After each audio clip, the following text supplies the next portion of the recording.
mainstream politicians of both parties have serially lied, and I use that term advisedly, they have lied about immigration.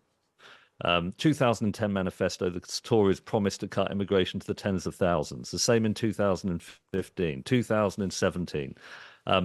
Tony Blair and Gordon Brown's manifestos made promises on immigration, legal immigration, that were consistently violated and in a premeditated way, in my view. That is unsustainable. It creates an endemic distrust in politics. And we have to acknowledge that that is a background context, not for the riots themselves, which are clearly animated by the far right, but for the discontent that has allowed it to spread so rapidly in this country, and that does reflect a disquiet amongst millions of citizens who abhor what is happening on our streets. In the last 6 days, the town of Southport has witnessed the fatal stabbings of 3 young girls. BB King, aged 6, Elise Dot Stancombe, who was 7, and 9-year-old Alice De Silva Aguirre. And then within hours, a ferocious riot outside a mosque which left more than 50 police officers injured and worshippers fearing for their lives. Sunday Times columnist Matthew Syed spent several days there speaking to local people, and he has written about it for you to read in the paper. It's available right now at thetimes.com with your digital subscription. And Matthew's with us. Hello, Matthew. Morning. Good to speak to you. I think, first of all, on your way to Southport, what were you expecting? What were you anticipating? Well, I think I went there with a sense that it would be obviously a town in tremendous grief, also traumatized by the violence that had unfolded. I suspected that I would feel a sense of gloom and despondency, but I have to say, I spoke to many, many people on the train on the way up, in the town and beyond. And they were united in condemning the violence, in wishing to focus attention on the 3 beautiful young girls who had died, support for the grieving families whose pain and trauma is almost unimaginable.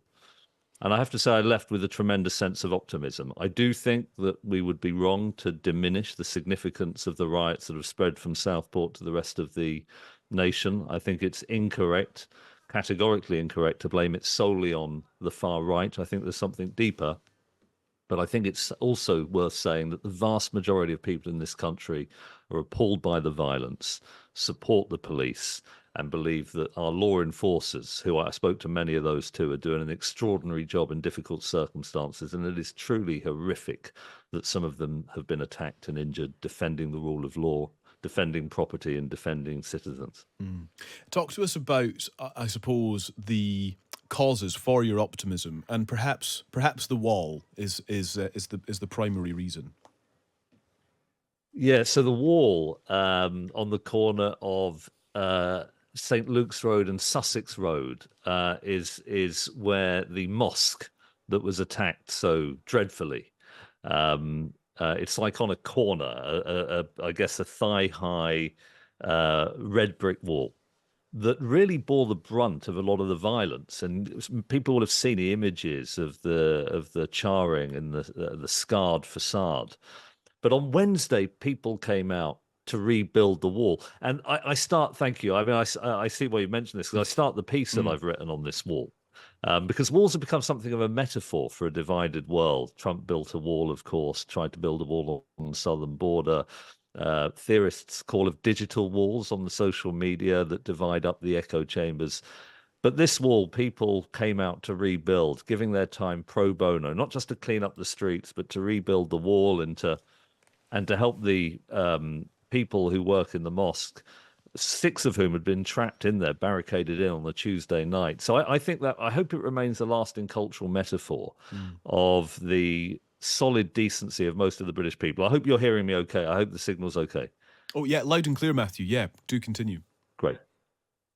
Yeah, no, forgive me. We've had a few problems in Southwest London. Yeah, I spoke to the imam at the mosque, the chairman of the mosque. It was a fascinating conversation, because you can imagine the terror that you're in this sleepy town. I think is probably wrong. It's a quiet seaside town. But they have the occasional stag weekends. It's got a buzz and a vibe and a wonderful subculture there too. But the chairman of the mosque was saying to me, fear, wondering what on earth had happened. The rule of law is so deeply embedded in this country that you don't expect to be sitting on the corner of a relatively quiet suburb of Southport, fearing for your life. But he said that his abiding memory of this period will not be fear, but kindness. And I asked him to describe Southport, and he just said it's a beautiful community. He's lived there for 20 years, had no problems at all. There are a couple of objections to the planning application to convert the building from a Methodist church to a mosque a couple of decades ago. But otherwise, he said it's just been incredibly kind, great friends. And this is a person, a Muslim, who loves Britain. And there are a lot of Muslims who love Britain. Yeah.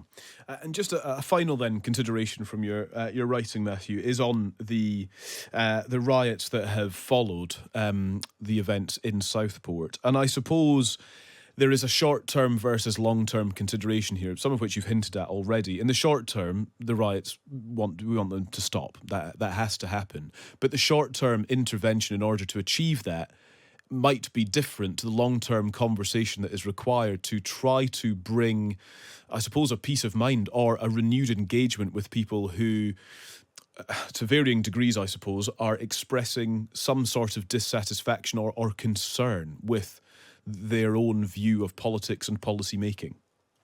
Yeah, it's important. The language is important here, but let me make a fundamental point. From 1997, but particularly from 2010, mainstream politicians of both parties have serially lied, and I use that term advisedly. They have lied about immigration. 2010 manifesto, the Tories promised to cut immigration to the tens of thousands. The same in 2015, 2017. Tony Blair and Gordon Brown's manifestos made promises on immigration, legal immigration, that were consistently violated and in a premeditated way, in my view. That is unsustainable. It creates an endemic distrust in politics. And we have to acknowledge that that is a background context, not for the riots themselves, which are clearly animated by the far right, but for the discontent that has allowed it to spread so rapidly in this country, and that does reflect a disquiet amongst millions of citizens who abhor what is happening on our streets. At the same time, we've completely failed to stop the boats, illegal immigration. We are signatories to treaties and conventions that are clear to every mainstream politician I speak to, decades out of date.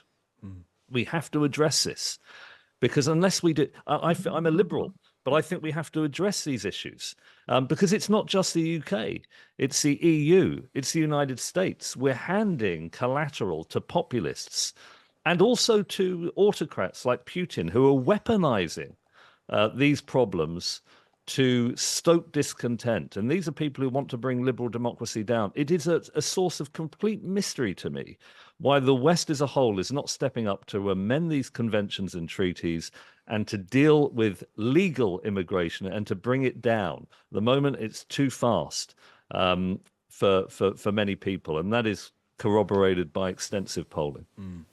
Matthew, thank you very much. Thanks for your time this morning. Great to speak to you. Pleasure, thank you. Thank you. That's columnist Matthew Syed, who you can read in the Sunday Times today. Thought-provoking in writing and thought-provoking out loud as well. I encourage you to go and read the full report, the full dispatch and consideration of Matthew after his couple of days in Southport this week. You can get that with your digital subscription at thetimes.com.